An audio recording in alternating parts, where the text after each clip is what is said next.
നിങ്ങളുടെ ഇഷ്ട പരമ്പരകൾ എക്സ്ക്ലൂസീവായി സൺ നെക്സ്റ്റ് ആപ്പിലൂടെ തികച്ചും ഫ്രീ ആയി ഇപ്പോഴേ ആപ്പ് ഡൗൺലോഡ് ചെയ്യൂ. പിടിച്ച് കല്യാണം കഴിപ്പിച്ചേനെ. അങ്ങനെ നിർബന്ധിച്ച് ചെയ്യിപ്പിക്കേണ്ട കാര്യമല്ലല്ലോ കല്യാണം. സ്വപ്നയ്ക്ക് മുകുന്ദനെ പോലെയുള്ള ഭർത്താവിനെ അല്ല വേണ്ടത്. മുകുന്ദനെ പോലെ ഒരു ഭർത്താവിനെ കിട്ടാൻ അവൾക്ക് യോഗമില്ലെന്ന് വേണം പറയാൻ. സ്വപ്ന അവന്റെ ജീവിതത്തിൽ നിന്ന് ഇറങ്ങിപ്പോയത് നന്നായി എന്ന് ഞാൻ പറയൂ.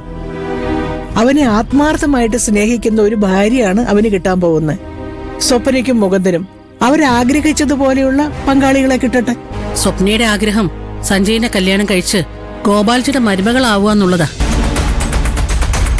അവള് സഞ്ജുവിന്റെ കാശ് കണ്ട് മാത്രമാണ് അവന്റെ പുറകെ നടക്കുന്നത്. അവനെ വിശ്വസിക്കാൻ കൊള്ളില്ലാന്ന് ഞാൻ എത്ര പറഞ്ഞിട്ടും അവളുടെ തലയിൽ കേറുന്നില്ല. ഇന്നത്തെ പിള്ളേരെ നമ്മൾ ഉപദേശിക്കാൻ നിൽക്കരുത് ബാനു. അവരുടെ ലക്ഷ്യങ്ങളും അത് നേടാൻ തിരഞ്ഞെടുക്കുന്ന രീതികളും ഒന്നും നമുക്ക് ഉൾക്കൊള്ളാൻ കഴിഞ്ഞെന്ന് വരില്ല. അവർക്ക് നല്ലത് സംഭവിക്കണമെന്ന് നമുക്ക് പ്രാർത്ഥിക്കാനേ കഴിയൂ.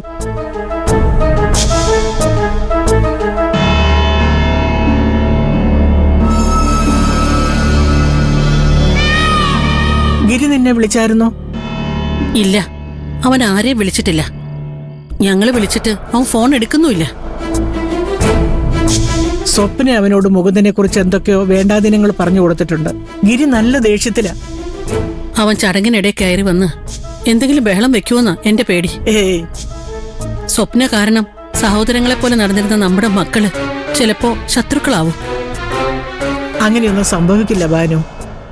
എന്തെങ്കിലും ഒരു നുണ കേട്ടതിന്റെ പേരില് ഗിരി മുകുന്ദനെതിരെ തിരിയുമെന്ന് എനിക്ക് തോന്നുന്നില്ല. നമ്മുടെ മക്കള് തമ്മിലുള്ള ബന്ധം അത്രയ്ക്ക് ഉറപ്പില്ലാത്തതല്ല.